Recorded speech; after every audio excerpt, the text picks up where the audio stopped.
Hello, muy buenos dias, and welcome to the first ever virtual University at Albany Speaker Series. My name is Avidan Rodriguez, and it is my privilege to serve as president of the University at Albany. We could not be more excited that you are joining us for this dynamic and engaging conversation. You're about to learn a lot more about Abby Wambach and Glennon Doyle. However, let me highlight that this event reflects UAlbany's ongoing commitment as well as one of our strategic core priorities focused on diversity, equity, and inclusion, including our deep commitment to our LGBTQ+ community. We're also very proud that moderating today's discussion is one of our very own, Debbie Millman, a distinguished alumna from the class of 1983 and the host of the podcast, Design Matters. Thank you all very much for joining us for this important event, which we hope you will find both informative and engaging. And now, to formally introduce tonight's event, it is my pleasure to welcome Damilola Adesanya, the president of UAlbany Student Association. Dami is a senior from Brooklyn, New York, who is double majoring in sociology and women's studies with a minor in communications and leadership. Muchísimas gracias. Thank you, President Rodriguez, and hello, everyone. Though we may not be together in the safety arena as we normally would, we could not be more excited to bring tonight's event to you in the comfort of your own home, or office, or residence hall, because the experience will be just as amazing.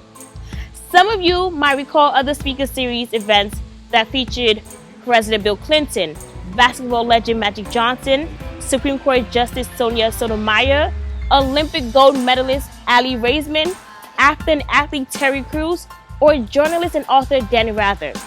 Like those, you're in for a real treat tonight, as we hear from author and soccer icon Abby Wambach and her wife, author and activist Glennon Doyle. Not only that, but as the president mentioned, my fellow Great Dane Debbie Millman is moderating what I understand will be a pointed conversation that gets a little bit PG-13 in places. So, don't say I didn't warn you. Tonight's event features 3 women of influence, and as a current UAlbany woman of influence, I could not be prouder to be the one to kick things off. So, let's get this started. Welcome and thank you for joining us. My name is Paul Grandal. I'm the director of the New York State Writers Institute at the University at Albany, and we're so excited for this very special event and conversation in our UAlbany Speaker Series with Abby Wambach and Glennon Doyle. And I will introduce our moderator in just a moment, but on behalf of the faculty, staff, and students at the University at Albany, we're very excited about this event, especially since our moderator is a distinguished UAlbany alumna, Debbie Millman. Debbie is a designer, author, educator, and the host of the award-winning podcast, Design Matters, one of the first and longest running podcasts in the world. She's also co-founder and chair of the first graduate program in branding at the School of Visual Arts, editorial director of Print Magazine, and the author of 6 books on design and branding. She's worked on design and strategy for 200 of the world's biggest brands and is currently chair of the board of directors for Law & Order SVU actor and activist Mariska Hargitay's Joyful Heart Foundation. I give you Debbie Millman. Thank you, Paul. Thank you. In 2009, Glennon Doyle was married with 3 children, and she started writing a blog called Momastery. She wrote a book that became an enormous bestseller, but on the start of her tour for book number 2, a memoir about the dramatic destruction and painstaking reconstruction of her marriage, her life changed dramatically. She met Abby Wambach. Abby Wambach is a 2-time Olympic gold medalist, FIFA Women's World Cup champion, and 6-time winner of the United States Soccer Athlete of the Year award. She has also written 2 best-selling books and has a 3rd on the way. Abby Wambach and Glennon Doyle are now married. They join me today from their home in Florida to talk about their lives and careers before and after they met. Abby and Glennon, welcome to this very special episode of Design Matters for the New York State Writers Institute and the University at Albany Speaker Series. Thank you. We are so excited to be here and very excited to meet you, Debbie. Yes. Very excited to meet you too. And my wife, Roxanne Gay, says hi. She's fans of both of you as well. You say hi right back. Absolutely. You two are so amazing together and separate. All of it, just everything that you all do. We follow everything. We Thank you. Adore you too. Glennon, I'd like to start by reading an excerpt from your latest book, Untamed, which, as of this interview, has been on the New York Times bestseller list for 28 weeks. Congratulations. That is quite a feat. So I'd like to set a stage for what I'm about to read for our listeners. You're at a large librarian's dinner with a group of other prominent authors. You were there to talk about the launch of your upcoming book, Love Warrior, which recounts your then, as I mentioned, husband's infidelity and subsequent attempts at reconciliation and forgiveness. And there you are at this dinner, sitting in your assigned seat. Despite your talent for public speaking, you don't like small talk, and are sitting in your seat about to eat a salad. Here is the excerpt. As I'm reaching for dressing, the children's book lady looks over at the door. I look over too. Suddenly, a woman is standing there where nothingness used to be. She takes up the entire doorway, the entire room, the entire universe. She has short hair, platinum on top, shaved on the sides. She is wearing a long trench coat, a red scarf, a warm half smile, cool steel confidence. She stands there for a moment, taking inventory of the room. I stare at her and then take inventory of my entire life. My whole being says, there she is. Then I lose control of my body. I stand up and open my arms wide. She looks over, cocks her head to the side, raises her eyebrows, smiles at me. Fuck. Why am I standing? Why are my arms open? Oh my God, what am I doing? I sit back down. She walks around the table and shakes hands with everyone. When she gets to me, I stand up again, turn around, face her. I'm Abby, she says. I ask if I can hug her, because what if this is the only chance? She smiles and opens her arms. Then the smell that will become home to me, skin like powder and fabric softener blended with the wool of her coat and her cologne, and something that smelled like air, like outdoors, like crisp sky, like a baby and a woman and a man and the whole world. The only seat left is at the far end of the table. So she walks away from me and sits down. Abby, my first question is to you. Tell us about your experience in that moment when you first met Glennon. What did you feel? What did you think? What did you experience with that hug? Tell us everything. That good and that intense. Yes. Okay. Well, leading up to this event, I usually like to see who's going to be at the event. Kind of pick out maybe the person that I'm going to want to talk to the most, right? And at the time, I was really struggling to figure out what I was going to write in my book. And part of what Glennon's story, her backstory, was matching my current story at the time. So I kind of knew that there was maybe going to be this person that I'd be able to connect with. And when I got into the room and she stood up, she didn't write this part in the book, but she actually ended up bowing a little bit. And nobody else stood up. So this is like the most supreme awkward moment in all of awkward moments. Like there's nothing like, I guess I'm stealing this line from Glennon, but there's nothing like a group of writers who can't make a situation more awkward. And so because she stood up, it kind of forced my hand into having to walk around the whole table to her, because I I felt bad, right? But as soon as I got to her, there was something that was happening, and I couldn't pinpoint it at the time. You know, she asked if we could hug, we hugged, and then I sat down. And then throughout the entire rest of the dinner, I just felt so annoyed that I was not sitting right next to her. I felt curious about what the energy was happening, and then as the dinner went on, it kept building, and then we got literally about 3 or 4 minutes to walk from that back room to the dais, to the stage where we were going to go try to sell our books to the librarians of America. And I realized that something was happening. And at the time, I couldn't pinpoint it, like I said, but there was an energy between us that was definitely both ways. You know, she was many years sober. I was dealing with trying to get sober at the time.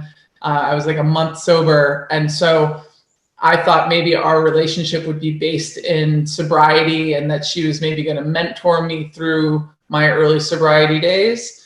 And then, you know, I heard her speak, and that is what changed it all for me. If you've ever heard Glennon speak, it's hard not to fall in love with her, and it's hard not to listen and cry and laugh within seconds. So though that initial moment for me might not have been that there she is, like she experienced, it definitely happened throughout the rest of that night. And I went home and I read Love Warrior. And it was funny because the way Love Warrior ends, it's like a marriage redemption story. Like she figures it out with Craig in the end. And at the end, I was like, what? I was so upset. It was like 3 o'clock in the morning, and I like shut the book, and I was like, that can't be right. She didn't say any of that on the stage. It wasn't right. It wasn't right. So that was my experience. Now, I know that the very next time you met in person, which was several months later, you had both untangled yourselves from your previous marriages so you could be together. But you did this before you even kissed for the first time. And so in reading Forward and reading Wolfpack and reading Untamed, there's not a lot of detail in those months. So I'm wondering if you can share just a little bit about how you started to move to threading your lives together at that point. Glennon? Yeah. So, well, the wild thing is not just we had never kissed, we had never been in the same room again. Right. Until we both. Until that hotel room. Right. So we fell in love through whatever wild thing happened that night. A few days later, I reached out. This isn't even in the book, but at the event, Abby had an assistant who was a dear friend. Abby's assistant was watching there was 1,000 librarians in the hall that we were in. And she was watching me speak, and she was watching Abby react to me speaking. So Abby was kind of tearing up and being very emotional. And her assistant understood that Abby was going through a very hard time at that point with sobriety. The assistant came up to me at the end of the event and handed me her card and said, I don't know what's happening tonight, but I've never seen Abby like this. And I just feel like she needs you in her life. And this is unbeknownst to me. I have no idea that my assistant was doing this. And I was stunned, but I was also like, well, that makes 2 of us, lady. I also agree that I should be in Abby's life. So, Debbie, a few days later, I was just stunned by this experience for days. A few days later, I wrote an email to Abby about sobriety, about my experience in early sobriety, and I sent it to the assistant because I didn't know in early sobriety, should I even be reaching out to her? I didn't know. I said, if you think that this is a good thing for her to read, send it to her. That's how we started emailing. So then the assistant sent it to Abby. Abby emailed me back. We ended up just writing to each other every single day, just writing. Eventually, Abby later on put together all of our emails in a book for me and tied it. It was just like inches and inches thick. So we fell in love through It's 2 reams of paper. Yeah, we fell in love through writing to each other. And, you know, eventually I understood that I was in love with her. And I just felt I had been through infidelity. So I had been on the other side of that inside of a marriage. And at some point I realized, okay, I don't anymore believe that I owe this man the rest of my life, but I do think that I owe it to him and to myself to untangle myself before it just was so, what we had was felt so pure and beautiful that I felt like I can't F it up by doing anything that would in the long run feel icky to the family, right? So we just had to just freaking decide on the phone, you know, and then I sat down with Craig and said, I don't know if this is going to work out with her, but I do know that I can't anymore pretend that this is what I want. So regardless of whether it works out with Abby or not, I have to go. Right. So that time, those months were just really deep communication through written words and then eventually the phone. Yeah. And you know, it's made more complicated because both of us had, I mean, I lived in Portland, Oregon at the time. She lived in Naples. It's like, how do we do this without really even knowing for sure that this is going to work out, you know? So we both had to take big leaps of faith, and we both did, thankfully. And the other side to this is the 3 kids, right? Mm-hmm. And Craig, and how beautifully he handled this situation. You know, when Glennon told him, the first thing he said to her, I mean, basically it was a joke, but it's true. It's like, oh, is this what all the Indigo Girls is about, right? And I think that, like, I was like, oh my God, I think it might be. And it just set a really important tone for, even though what could have been a really hard time, like we were both dealing with really hard things. Like we were both trying to, in the best way we knew, to extricate ourselves from our former lives so that we could create room for each other. Yeah, I just felt like there's a way to do this where we can honor the love we have for each other, we can honor ourselves, and we can also honor the situations we're in right now. And it was hard not to see each other. Yeah. Hard not to see each other. But every once in a while she'd be like, can I just come for a couple days? Can I be like, no! We have to do this right. And yeah. I think that that's a really important lesson for anybody out there that might be going through any similar situations, is like, you actually have to do it right, because in the long run, your children will thank you and your spouse will thank you. It's the right thing. In reading Untamed and Forward, the memoir that Abby was at the librarian's dinner to promote, I can see the intricacies of the threads that tie you together. And the first thing I want to ask you about is control. Abby, you state this in the forward. Going right into it. I love it. You state this. I'll admit some hard truths about myself. I know I'm a bit of a nightmare to live with my need for control constantly at odds with my instinct to go with the flow. And Glennon, you write this in Untamed. I would say in my marriage with Abby, I have come to understand that I'm a very controlling person. Okay, and before in my other relationships, I just thought I was a very good leader. I relate, by the way, to both of you. So Glennon, before we get into the sort of nitty-gritty of control, I do want to ask you what you think the difference is between being controlling and being a good leader. Okay, so I believe that Abby is an excellent leader. And I think it's because she finds a way to trust the people she's leading. Okay? Abby has a trust in the universe. She has a trust that, things will work out. Like, I don't even understand what that means. Like, things don't work out. I work them, right? Like, I make them work. And if I don't make them work, then nothing works. Like, she believes in people. She believes in that there's a way of things and that they will work out. And that allows her to bring out the best in people, trust when an outcome happens that wasn't exactly her idea. And I've learned a lot. I think that's leadership, right? I think the control thing comes with a lack of trust. Okay. So I actually, like, my thing is to my children, to my wife, I am here to help you make all of your dreams come true. So now I'm going to tell you what your dreams are. Right? Yeah, absolutely. Right. Because what I really want is just my best for you. Okay. So it's a best.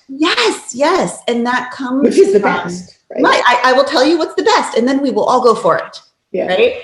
So I think that the difference between leadership and control has something to do with trust. Well, it's interesting because you've said that you think that a person can control people or love people, but you can't do both. Yeah, I figured that out in a conversation. So one of the things that's really beautiful for me about being in a same gender marriage is that there's just no topic that goes on. I mean, we talk about everything to the point where it's just like, well, it's ridiculous. Don't you think? It's ridiculous. So one day I was, talking to her about something that sometimes I feel like I'm doing the thing where I'm just helping and I'm just leading, but Abby can see through that. She knows when I'm being manipulative and doing the controlling thing. So she stopped me one day and she said, Glennon, I can tell that you're trying to control me right now. And I just want you to know that makes me really sad because I respect you and trust you so much. And when you do what you're doing right now, I can feel deeply that you just don't trust me. And that is correct. She was exactly right. So that's when I figured out, I can love her or I can control her, but I can't do both because love requires this radical trust. So that's what I'm working on. We only try to control things that we don't trust then. Yeah, that's exactly right. I think that is correct. I also think that it's,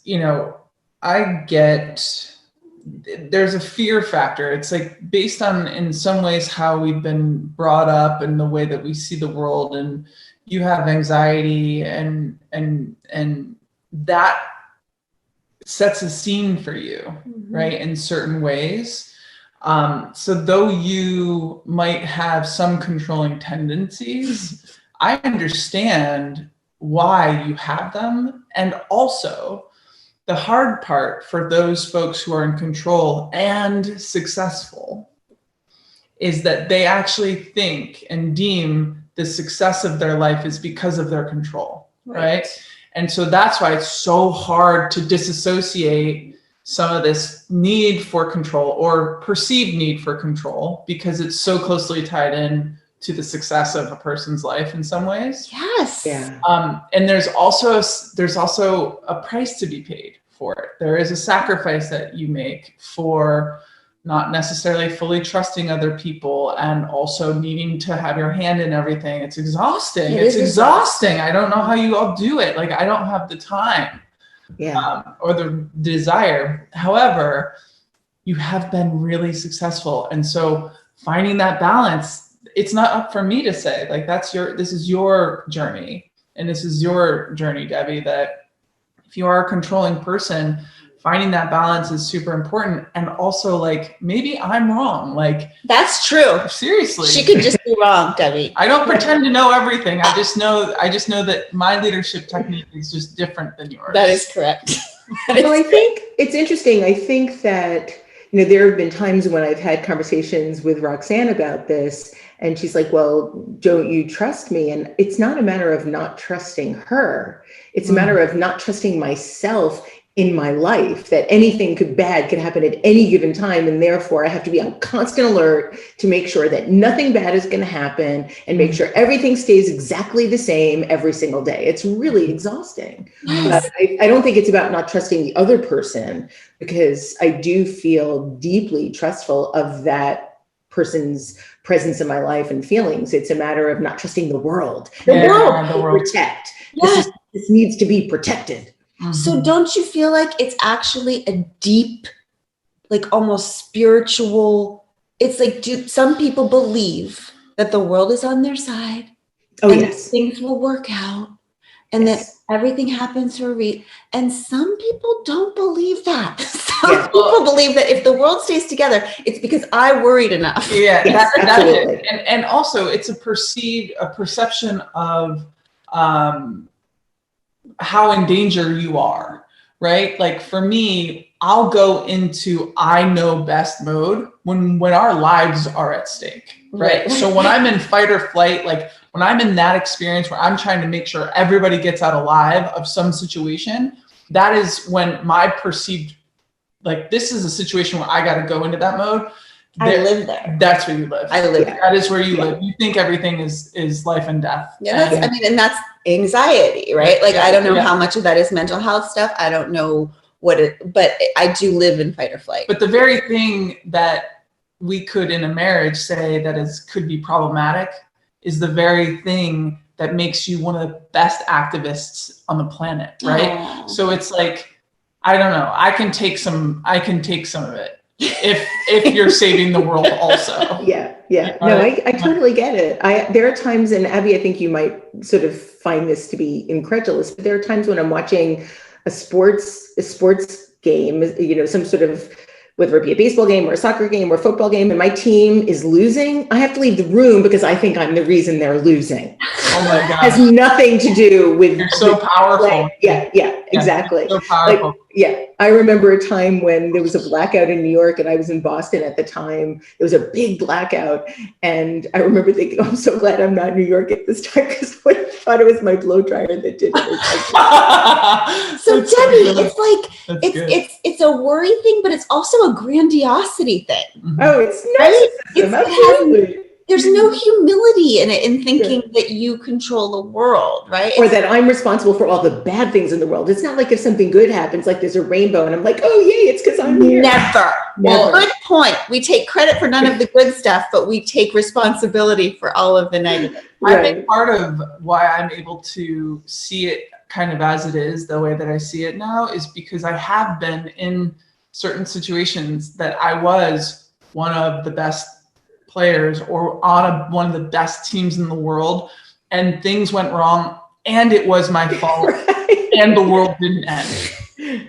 So like I have that lesson there, Glennon. There is, Debbie. You know, so it's like I think that I probably could be in your position had it not been for that experience of being in like that life or death situation. Right. Know? Yeah, I hear that. Yeah. I hear that. The world does keep spinning, doesn't it? It will. Not well, though. It does not spin well. Not unless we help it. Not effectively. No, clearly. I was also struck by the notion in both of your books that you both have struggled with feeling like a fraud, which is something that I also struggle with nearly every day. In fact, Abby, you have an entire chapter dedicated to the feeling in Forward.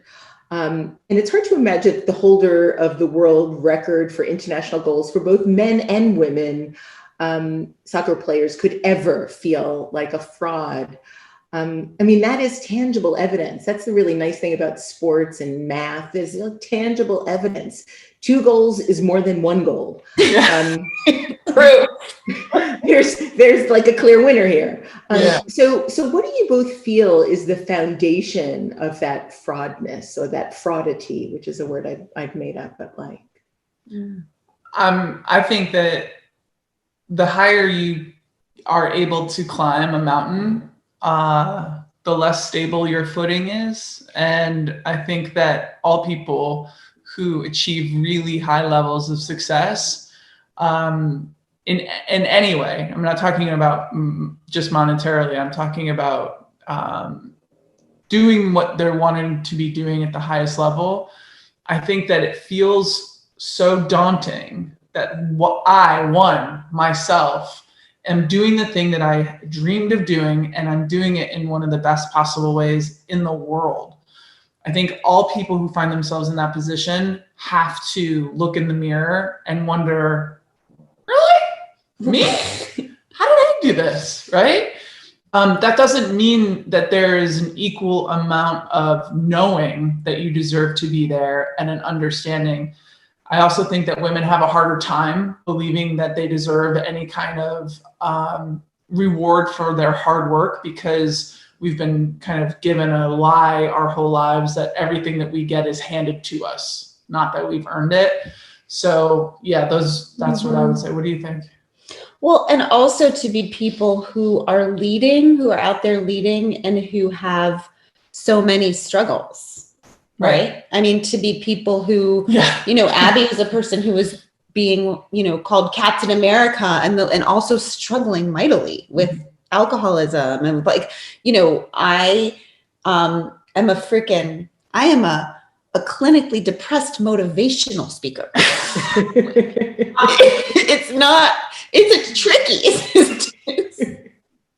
It's tricky, right? And I also feel like when I talk about this concept, imposter syndrome, fraud, whatever you want to call it, it is so much more relevant and deep in my friends who are women than my friends who are not women. And I do believe that that's because we have always been a part of a culture where men can lead and can fail, and men can lead and can have problems, and that is never an issue. But we live in a place where women are expected to be perfect, whatever that means. And so any woman who is in any particular place of power or leadership who is also human feels scared about that. And it's not a wrong feeling because women know inherently that the second they make a human mistake, that the second their humanity comes to the forefront, they will be crucified for it. Yeah. Right? It's not made up. Like, that's what we do to women. We allow them to rise a little bit and then we take them down. So whenever people talk about this as like something we should just get over, I always think, well, I think it's something that we should study and know how to deal with, but I think it's legit for women. I think we do know that at some point when our humanity comes to the forefront, we will be held accountable for being human in ways that men aren't. That's good. Glennon, you came out when you fell in love with Abby, which means you came out around 40. I came out when I was 50, which was 9 years ago. And Abby, though you came out in college, you still struggled with it. You'd think by now it would be easier, but it still seems like something someone has to announce as opposed to just being that way. It's interesting that people still feel the need to announce their sexuality when they're gay as opposed to when they're straight, you know? How do you feel, if at all, that the world has changed for young people coming out now? Oh, I love this question because I think it has changed drastically in 20 years.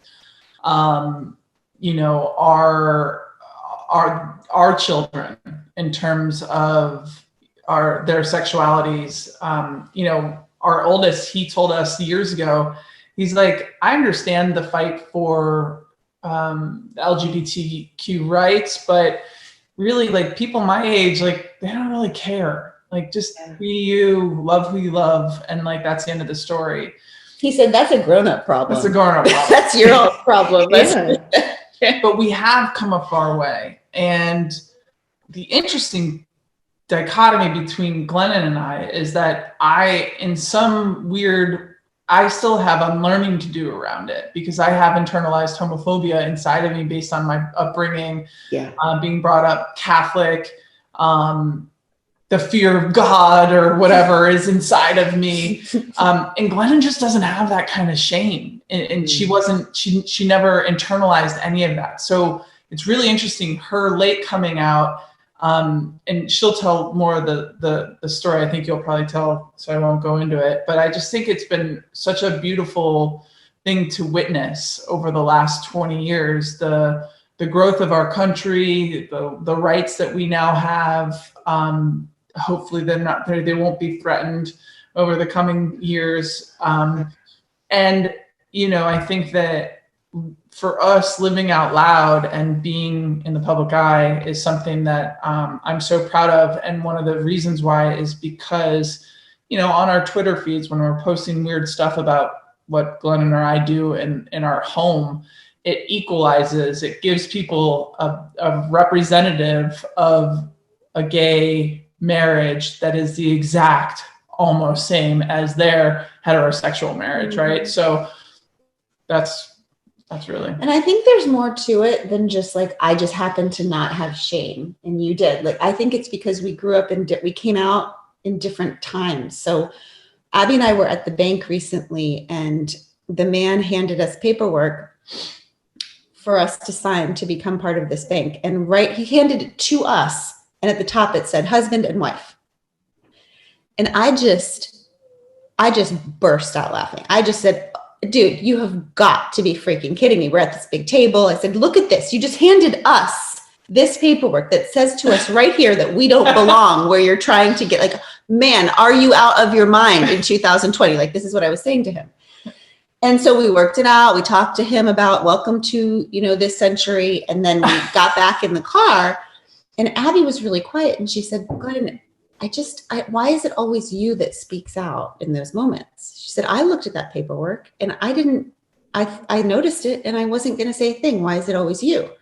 And we talked about that so much. And here's what I think is the answer to that. It's because Abby knew she was gay as a kid. She grew up in a time where she was being told she was an abomination. She was one of the first out. She had stands screaming "dyke" at her while she played on that. She dated every single one of her girlfriends knowing that she would never get married. Okay. She was used to being marginalized. Mm-hmm.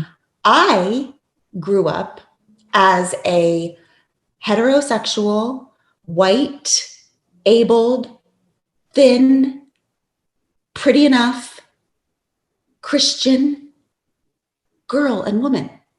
Okay, I am not used to being marginalized. It is shocking to me when it happens, right? And so when something like that happens to me, my initial reaction is to burst out laughing and to say something, right? But Abby has grown up in a time where she's used to that. Oh yeah. That, right? So there's something in there about people who are new to the scene, who have grown up with entitlement, right? There's like, it takes both. It takes understanding like how far we've come and who, you know, the mostly Black trans women who have fought so hard when the risk was so much greater to get us to this point. And it also takes these crazy newbies like me who are like, wait a minute, like who are, you know, constantly speaking out with the fresh shock of marginalization. But I think that's what it is because we came out at different times, and people like you who came out when the risk was so much higher are the people who earned the entitlement I come to the table with. I love it. For me. I love it. Yeah. I have to say that Roxanne and I go through some very similar but different types of scenarios because she's Black and because she's living in an unruly body. She gets, I can't even begin to talk about, and that's really her story as well, but she gets so much discrimination. And I'm very similar, Glenn, and I see it and I'm like, whoa, wait a minute. What just happened here? We were just, we were on a work trip last week and we were checking into a hotel and the hotel didn't seem to have our reservation and looked at Roxanne very skeptically. And I looked at him and I'm like, you sound skeptical about the reservation. Is there a problem here? And I didn't think twice about it. I just said what I said because he kind of gave us, you know, a bad vibe and I wasn't going to stand for it. And afterward, Roxanne said the same thing. Like, I would never have said anything. I just wouldn't have said anything. And I'm like, I'm the same way. I'm used to a life of real privilege as an able-bodied white woman living in New York City. Yeah. And it's shocking to witness the amount of discrimination that I now see that I've not been paying attention to for a long time. And that's why it's so important for those who haven't felt certain kinds of marginalizations in their life to speak up for those who are marginalized, because this is the exact thing. It's like that moment would have been missed by this bank, that if Glennon hadn't said something, that moment would have happened again to the next gay couple that walked in the door. And had it not been for her, they changed their whole policy. Now it's spouse, right? Or partner, as it should be. Yeah. Well, it's just and then you think about, okay, so we are white, semi-famous people. That shit's happening to us. Totally. Like, I talked to a friend after I had said something online about feeling not aligned with the Born This Way narrative, and there was a big to-do about it, and I had said something to her about my experience coming out and the acceptance and the love and she said, well, you know, gayness, queerness at this moment is accepted and embraced for about 10 people. Okay. And you're one of them. Right. That was an important point. For hip, young, white, you know, your experience is not the experience still of most queer kids in this country. Right. So just a deep knowledge that so much privilege goes along with the experience that even we've had, you know, and will be different for our son. Our son came out to us a few months ago or a year ago now. And just even thinking about he'll have a different, it's Congratulations. Thank you. We were so happy. We got one. Well, and, you know, it was such an interesting thing for me, because I still have, like I said, this internalized homophobia inside of me. Oh, so do I. That when he told us, my initial feeling was total fear. Fear. I was so scared for him. And what that moment did for me was heal so many childhood traumas around the way that I experienced coming out with my mom. That it made me understand that, oh, she wasn't afraid of me. She was afraid for me. And that is a chasm-wide difference. It made me see and understand the situation very differently. She doesn't want me to have a harder life. And that it is a harder life if you are going to go down this road, right? Also, way better life. Yeah. Way freaking better. Way better, Debbie. I've been on both sides, I know. Yes. Worth the hard.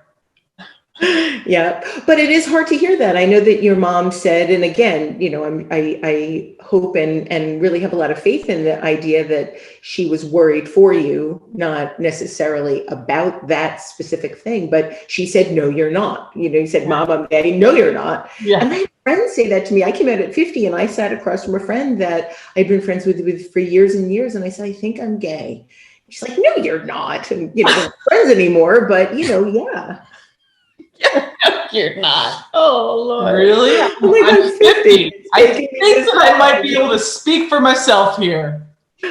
You both write at length about your deep desire to be seen and how before meeting each other, you often felt like you weren't really, truly being seen by anybody. So how have you opened yourselves up to being seen? Because I think that's a big struggle for a lot of people. Seeing it from the opposite lens. I like that question so much. It's like, do you want to go first? No, go, babe. It's like, part of my answer has to be that I wasn't being seen by Glennon.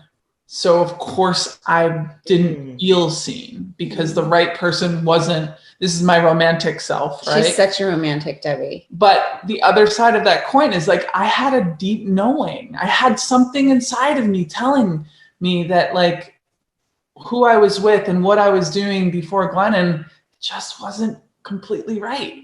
Mm-hmm. And trying to force that romantic notion, trying to force the perfect ending or the perfect relationship. I don't know. I think that the fact that it's not about Glennon, the way in which Glennon loves me, makes me feel not just seen, but held, right? Mm-hmm. So look, one of my love languages is words of affirmation, right? Like I love to be told that I'm doing something good. She's learned this well, like Debbie, when she's loading the dishwasher, I'm like, babe, good hustle. Good job. Brain and oxytocin and like all of the things just start happening. I'm like, well, really? This is great, you know? But the truth is the way that Glennon loves, and the way that she sees me, you know, I've changed so much over the last 4 years, and it's because I feel like I keep turning into the person I believe Glennon sees me to be. Oh, that's so like beautiful. 1 minute after another, and that's just true, and it guides me and it gives me comfort and love rather than like dread. Like, oh God, she's looking at me all the time. It's like, no, it feels inspiring, and I think that that's like the big difference between any relationship I had before Glennon and now. Mm. Good luck answering whatever part you're going to answer. Damn, that was good. I guess you're really the only person that I'm not always trying to be better than I am with.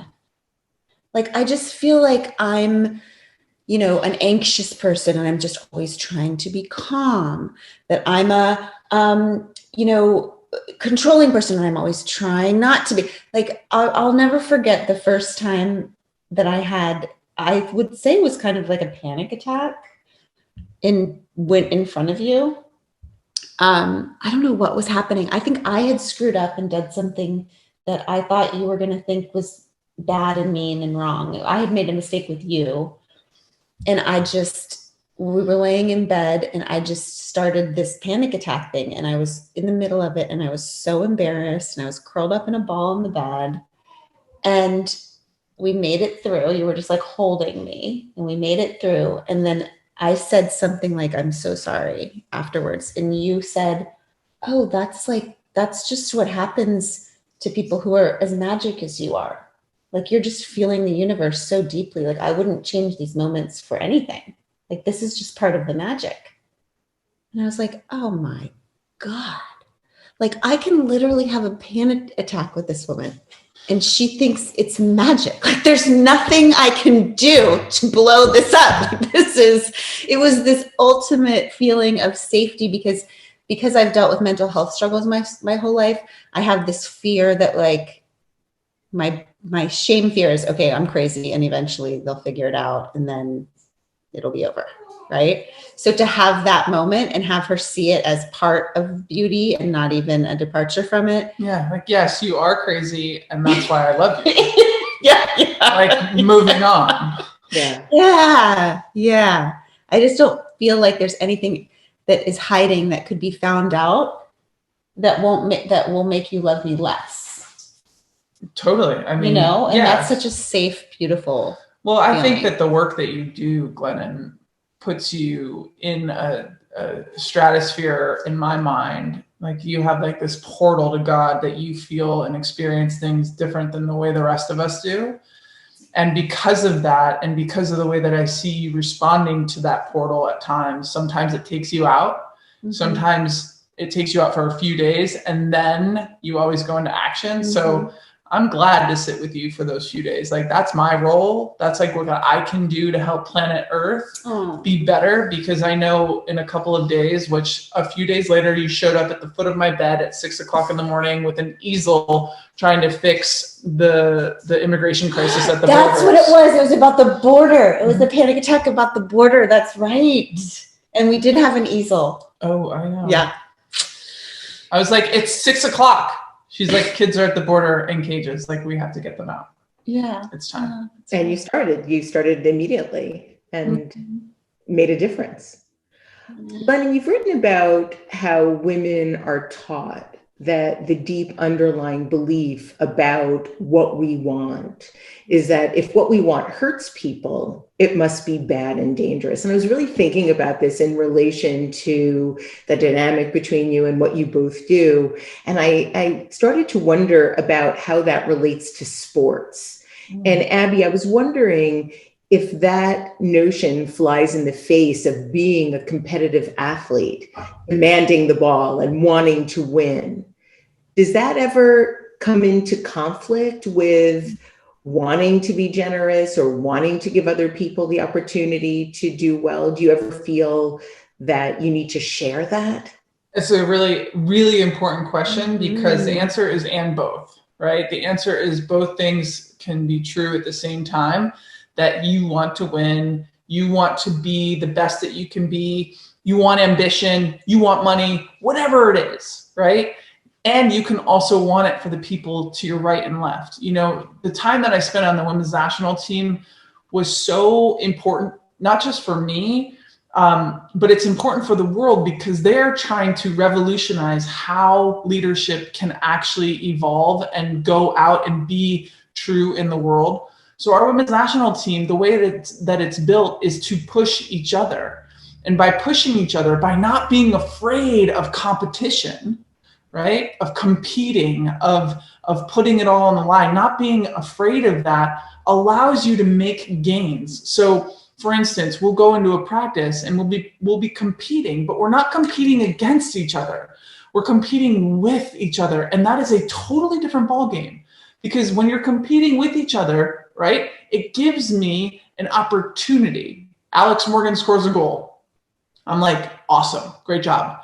It's forcing me to turn up my volume a little bit. Oh, this is where I got to step up, right? And most people in the world, they're like jealous. They look at that moment and they're like, oh, gosh, like she always scores. Why doesn't she give me the ball? Like all of these, like all of that is internal insecurity, right? So building leadership platforms of people who aren't afraid to put it all out on the line, to be secure enough in themselves that they don't have to find jealousy or oh, what are they getting that I'm not, right? It's like, oh, then just like figure it out yourself. Like Ava DuVernay said, and I'm paraphrasing here, but you know, we're trying to break through this glass ceiling of a house that a man built. She's like, I'm just going to be over here building my own house. That is what leadership is. And we need to encourage women and men alike to see each other and to witness their successes and not try to replicate them, but just like turn up your own volume a little bit. Yeah. Did you read, I think it came out yesterday, Megan Rapinoe's piece about the WNBA and Yes. Sue and her sense that this whole league is doing so much activism and we need to be paying attention to that. It really gave me the sense that we were all in this together somehow. Mm-hmm. Yeah, I think that is a very true, important thing to note, that the WNBA has been doing it, has been saying the things, doing the things. They are the women. They are at the intersection of the sexuality, the race, the women, like they are the ones to be watching. And us white folks have to check ourselves. Why aren't they as popular as the women's national soccer team? Because they're not white. Yes. And they're not straight, and not like soccer's all that straight either. Yeah, perceived straight. Yeah, it's very, who do we hold up to our children as heroes, and why isn't it those women?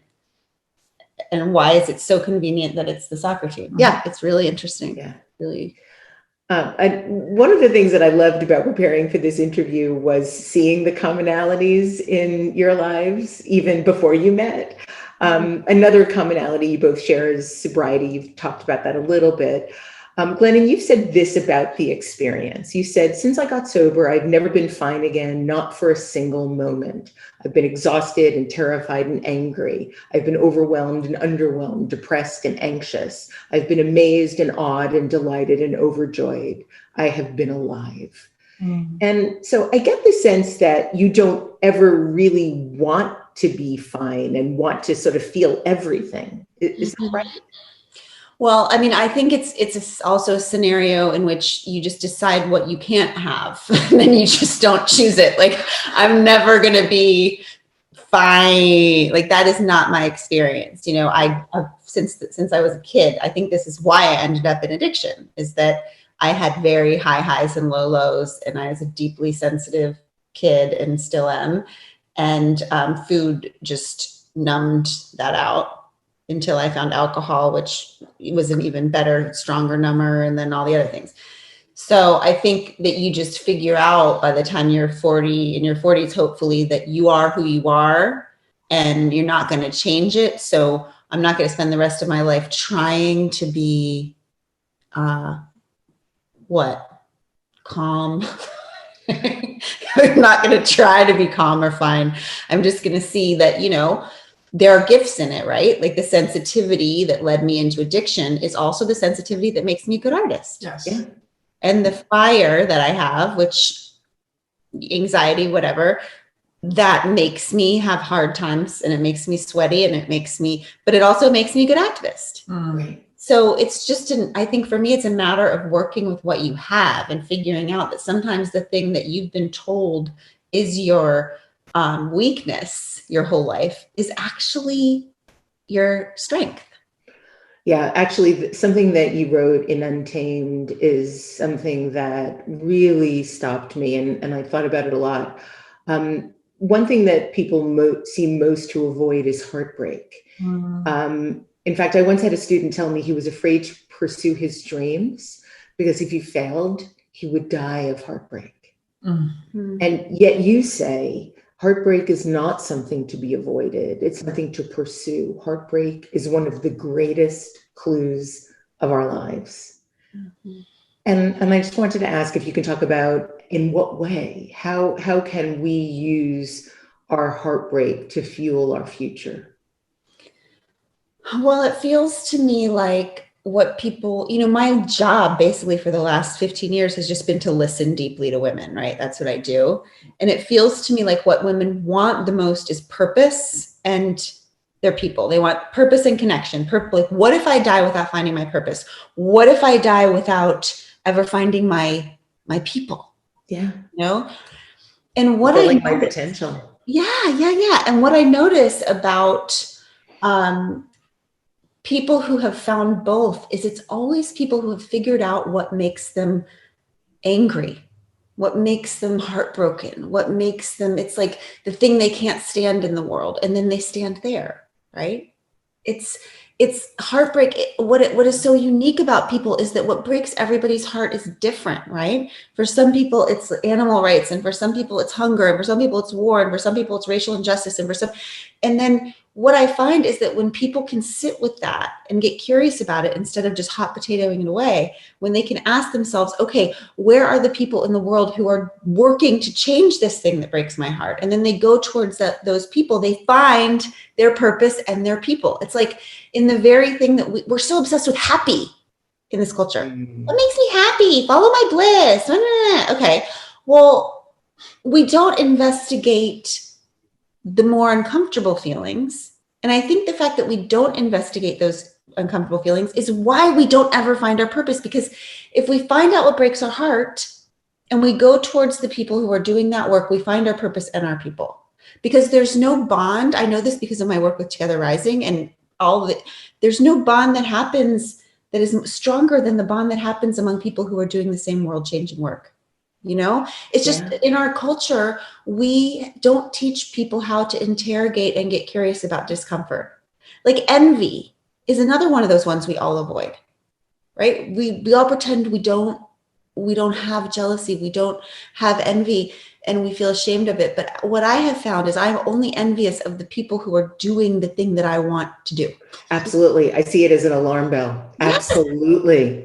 Like, Debbie, when I was drinking all the time, if somebody handed me a book that was written by a woman and it was beautiful, it would make me sick. I could not read words written by a woman that were gorgeous. It was like looking straight at the sun, because there was a part of me that knew that a braver, healthier version of myself could do that. Yeah. She did. I did it. And you did. A lot. I did it. I did my best. So I'm conscious of time. I have about another hour's worth of questions that I prepared to ask you, but I'm going to try to cull it down to 2 questions from the audience that they sent me from the Institute and this speaker series. And then I'll have one last question for you from me. So I'll ask those 2 questions first. This is from our audience. For Glennon, I can imagine that throughout your life, you've experienced backlash and hate from some people. When you feel scared or unsure about sharing parts of your life with the world, where do you draw your courage from? That's a beautiful question. So I have to say that the answer to that question is that I see all of life, whether it's my family life, my work life, I see everything through the lens of sobriety, through the lens of recovery. Okay. I spent the first, from the time that I was 10 to the time that I was 26, very, very sick in addiction. And when I got sober, I learned from the people in those circles that the only way to stay healthy is to be ashamed of nothing, to be ashamed of no part of your humanity. And what I also learned in those circles when I listened is that we're all the freaking same. Right? That there's no deep fear or deep anxiety or deep terrible thing I've done that a million other people haven't done, right? That the more personal we get, the more true we get, the more universal we are, right? So what I try to remember all the time is that my one thing in the world is not to be liked, right? It's not to be accepted. My one thing is to stay sober. And the way that I know how to stay sober is to not have secrets. And that doesn't mean not have any privacy, but it means to not keep anything inside me that feels dark and shameful, right? Because what I've learned is that over and over again, if I take that thing out into the light, a bunch of people say, hey, me too. And then it's a million times less scary. And I don't care about scaring other people. I just don't want to be scared, right? So, and the other thing, Debbie, that I know to be true for me is that when I look at women who are living out loud and to me doing important work, moving us forward, every single one of them receives backlash and what we would call hate. So I would feel afraid if I stopped seeing any of that. Right? I would feel like I was no longer doing my job. Yeah. It's like if you stop hearing any criticism, then you know that gotta level up. Yeah, then nobody's right. upset. You gotta be upsetting a certain amount of people, the right amount. You gotta upset the right amount of people. Yeah. And this is a question for Abby. In what ways do you feel the sports world, both professional and collegiate athletics, can do more to support the mental health of their athletes? Oh gosh. I mean, everything. By doing anything? Yeah, by doing something. You know, it's hard because as a pro athlete, and even my time, it changed quite a bit when I was playing. Early days, they just focused on the physical, really. We had a sports psychologist that focused on team building, but never really harped in on the individual's mental health, just their overall mental health capabilities and whatnot. So for me, I think pro sports, I think sports in general, we have to make sure we remember that these like robots, these humans that we're putting through all of these physical paces are people too. And it's a really tricky battle because, we just watched this Michael Phelps documentary Weight and Gold is what I think it's what it's called. And essentially it's this whole documentary about Olympic athletes really suffering from mental illness and mental differences. And the truth is like, you got to be a little bit loony to do something like that for so long, and to sacrifice your body and to sacrifice family time. Like there is probably some truth to the fact that all pro athletes have a little bit of mental health stuff going on. So we have to actually dedicate some resources to destigmatizing the idea that you might be weak if in fact you do have some of these mental health stuff, because I went through it towards the end of my career. I just wasn't prepared to retire mentally and financially, which caused some mental health stuff. Like, what am I going to do? How am I going to do it? Like all the things. So I think that, you know, if I could give the sports world any advice, it would be to invest in resources for the mental health of their athletes, because it will help long term, right? You're going to have fewer people committing suicide, you know, and not to mention sports are inherently dangerous. They're physically dangerous, right? And if you have any kind of head trauma involved in your sport, it's increasing the chances of some of those mental illnesses affecting that person later on in their lives. And it's just going to be better overall, right? So, and we have to start talking about it with our children, right? Like, how did that feel? Right. Not brushing things under the rug, not saying like, oh, you know, like Toughen up. Like, you Walk know, it put off. some dirt on it. It's like, no, like we actually have to like help our kids learn how to deal with the mental struggles and the emotional struggles of being in a team environment or a sports world. It's hard to imagine, given how many times humans get colds or even just sort of any random ailment, to think that at some point in your life you're not going to be affected by mental illness. It just doesn't seem even remotely possible to be able to avoid that. Actually, a really good point. Well, it's silly. It's very silly. And I think we're getting to the point where we understand that, you know, physical health isn't just for physically sick people. Like we all, and mental health isn't just for mentally ill, like we all have mind. Yeah. It's We brain can all health. learn to nurture and take care of it. And we're all mentally different. Like, I think that we also have to just figure out different ways of using language to support better resources, right? Like mentally different feels better than mentally ill. Well, I don't like calling myself mentally ill. It feels like if I We have to suffer come from up with a new depression word. and anxiety, and mentally ill makes it seem like I'm about to get better. Or, I am not, Debbie. or I you're am sick, not. or you're really, really sick. Right. It's like, I don't know. I think that we just have to come up with better language. And I agree. people are words people, so figure it out. Yeah, Debbie Okay. didn't figure it out. No worries. We'll rebrand this. So the last thing I want to talk to you about, if you're willing, is sex. Oh, okay. Okay. Wow. So Glennon, this is what you wrote about sex pre-Abby in Untamed. Sex in a marriage is like an oil change. You just have to keep doing it to keep things running smoothly. And later on, you go on to state that sex was a stage and I was the player. I knew how to be desired. I did not know desire. I knew how to be wanted. I did not know how to want.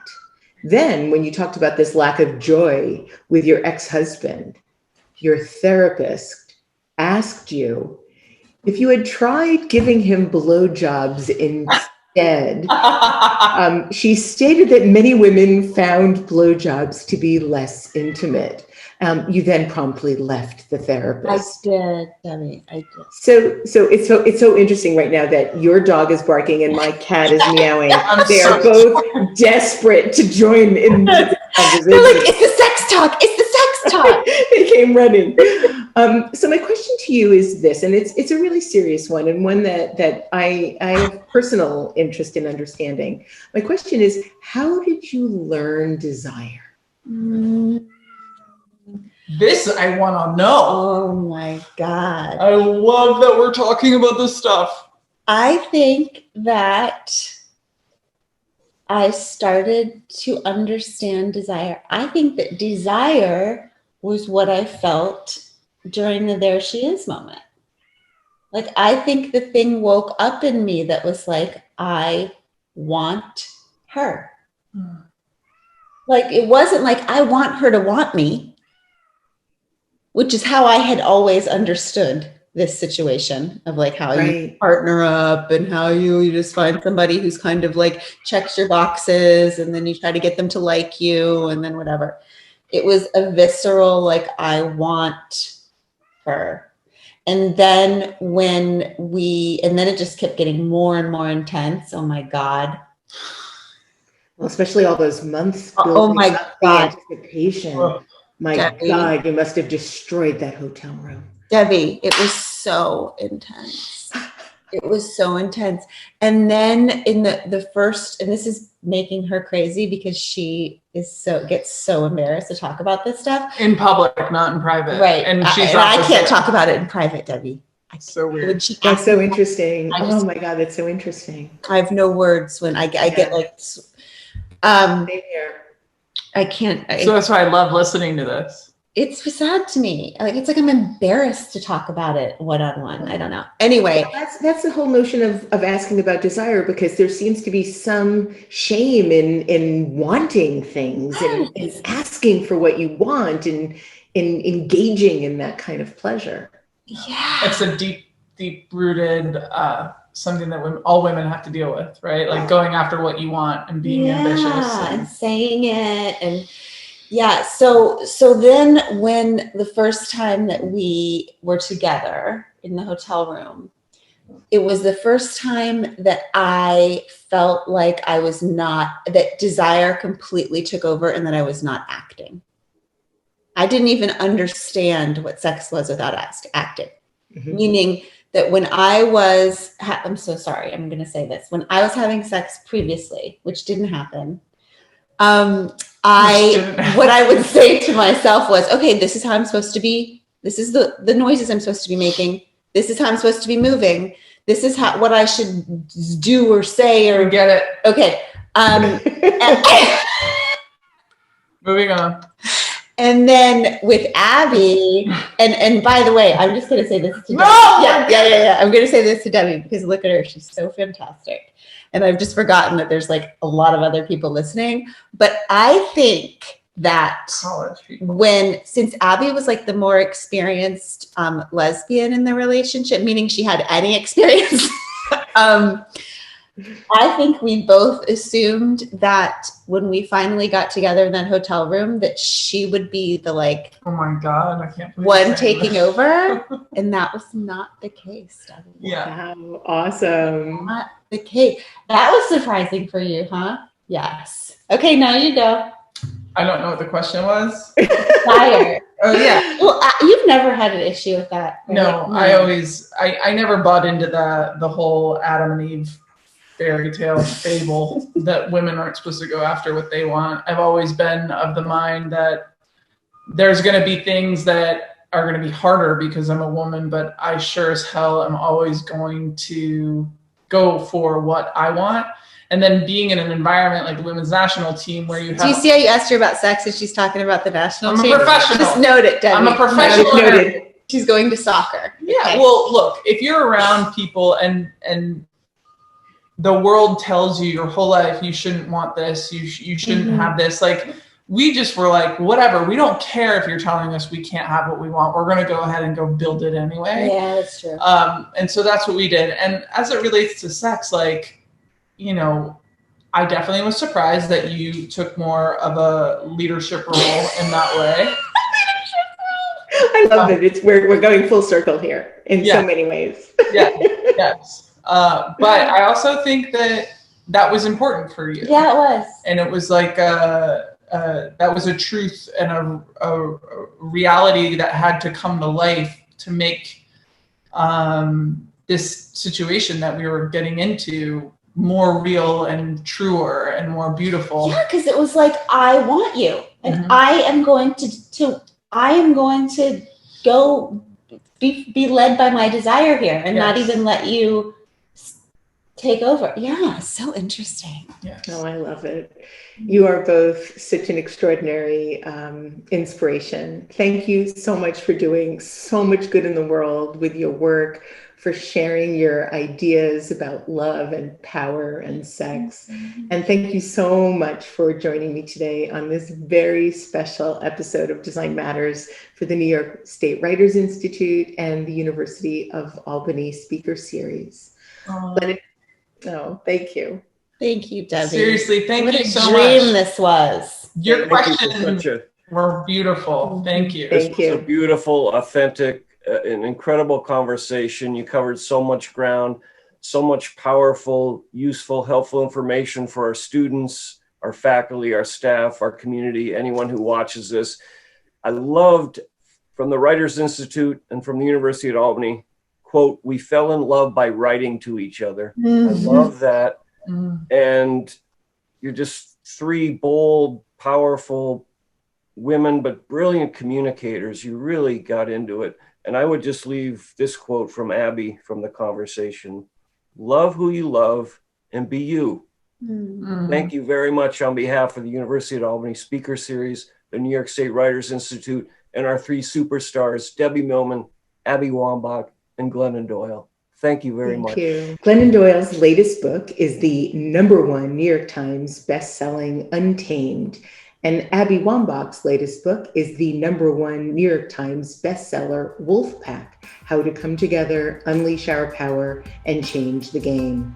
They also together run Together Rising, a nonprofit for women and children in crisis. You could read more about their work there at togetherrising.org. This is the 16th year we've been podcasting Design Matters, and I'd like to thank you for listening.